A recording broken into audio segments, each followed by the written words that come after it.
Don't act so surprised I'm doing this again. Really? Oh, that's good water. Yeah, it's cold. It's delicious. You all don't understand about the whole cold water thing. You don't get a lot of good cold water when you're incarcerated. So I was thinking I need to tell you a good story here to make you smile and understand that I was really back, because I am. So I went over to see my uncle yesterday, Uncle Brad. He's me life coach. Well, not so much a life coach, more like a third base coach. Yeah, he makes sure he lets you know when it's good to round third base and head towards home. That's a good thing to have in life, because believe me, sometimes you just need to go, no, no, no, no, just let yourself get out and just go back to the bench. You don't want to round the bases here. It's not pretty. I see where this is going. I should have listened a couple times, but you know what? You got to round the bases a couple times to get struck off the plate, or sometimes take the hairy beast head on and realize, oh, good Lord, what was I thinking? So he says, Alan, on Wednesday nights we go out for karaoke over to Applebees. And I says, well, Uncle, I got no money. And he says, God love you, lad. We'll take care of you. It's half price appetizers. It's not a lot of money for us. We do it every week. It's a family thing. You need to come with us. You need to get out. It's not a bar. It's a restaurant. So go, have your fun, enjoy it. So I says to him, all right, Uncle. All right, Uncle. I'll go. And I don't feel bad about it. It's family. We're gonna go have fun. So we goes. And the first thing I do when I walk in is I see this beautiful, beautiful redhead, and she's the hostess. And for the life of me, I didn't bother to get her name, because it wasn't important. What was important was the fact that I'd talked to her. So I says to her, how you doing this evening? I make the small talk, the nice chatty, so on and so forth. But I realize she sees 300 people go through that door, and she has men hitting on her all the time. They have their wives and their girlfriends there, or it's a party of 4 teenage boys because they're either the high school thing or it's college guys and they're hitting on her. Oh, hey baby, how are you? Big Daddy's in town. Big Daddy's gonna take you for a ride. Well, you know what? Big Daddy's gone. Fuck Big Daddy. Al kicked him out because Big Daddy don't matter. He's gone. Fuck him. So I don't think nothing of it, and she knows Brad, which is. Well, I don't know what that is. I don't know if it's good or bad for me, but it's something at least. So we goes to our table, and then partway through the evening, I'm having my appetizer platter, and Jeremy's sitting there, and he's done eating. Well, he's a skinny lad, and he's a growing boy at 17 years old, monstrous man. Well, Jeremy, you're getting included in this because frankly you were sitting next to me, and you're part of the story. So I goes with the menu. I says, Jeremy, follow me. I got a plan. I know what I'm doing. So I goes down and I'll talk to her and make small talk with her. And hi, how you doing this evening? You having a nice night, so on and so forth. And she's like, oh yes, well I got a gift for you. And she goes, what do you mean? Well, here you go. I handed the menu. I said, I know you wanted that.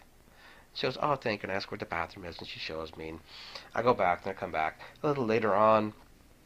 I grab my wee nephew. Well, he's technically my second cousin, but Ronnie and Tori, they're like sisters to me. So Isaac, you're my nephew.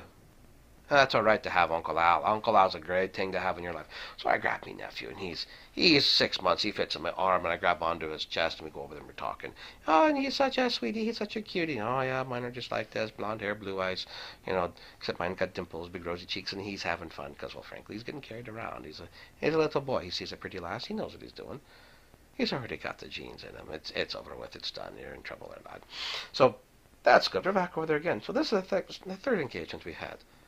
Well, she knows that most of the guys who come to their arses. They are.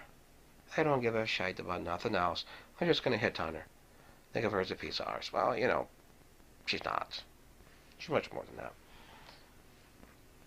Believe me, she's much more than that. She has to be. And I'm out of water. Isn't that just a bloody shame? So I goes back and I decide I'm going to do something special. So I ask me Aunt Jody for a dollar. I make a dollar bill ring. Takes about a half hour, 45 minutes. I get it all done. And I decide, I'm going to propose to her.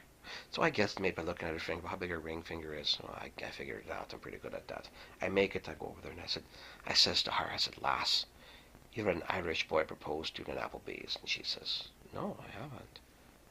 So I get down on one knee and I propose to her. And I said, lass, would you make me the happiest man in the world and marry me?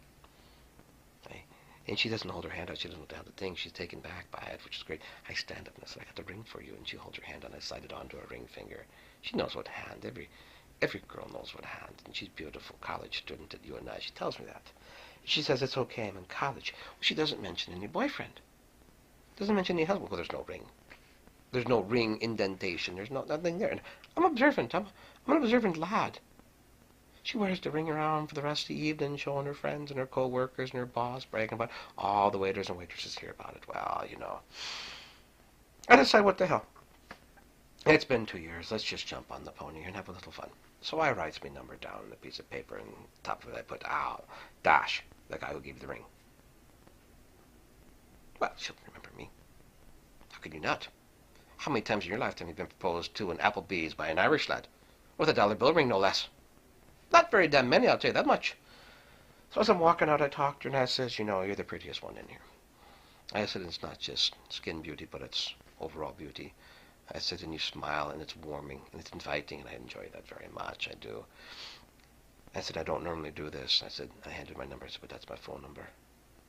I said, why don't you give me a phone call or a text sometime? I'd really like that. I said, you have a very nice night, because I had a wonderful night myself. And I walks out. And I'm ahead of me aunt and uncle. There are only two left in there, and they come out after me. And me Aunt Jody says, what did you say to her? She walked towards the bathroom, and she had a big toothy grin on her face. Did you give her your phone number? Yeah. You'll be getting a call. Well, it doesn't matter if I do or I don't. The fact of the matter is I made her night so enjoyable that she had something to show off. It was enjoyable for me. So ladies and gentlemen, when you're having a crappy day, make someone else's day better. Because you know what? The worst day out here is better than the best day incarcerated. So, to me friends and family, God love ya. I do. My head's up. You ain't gotta tell me to hold the motherfucker up no more. Stop saying it. The fucking head is up. I'm above water. I'm good. Oh, I'm good.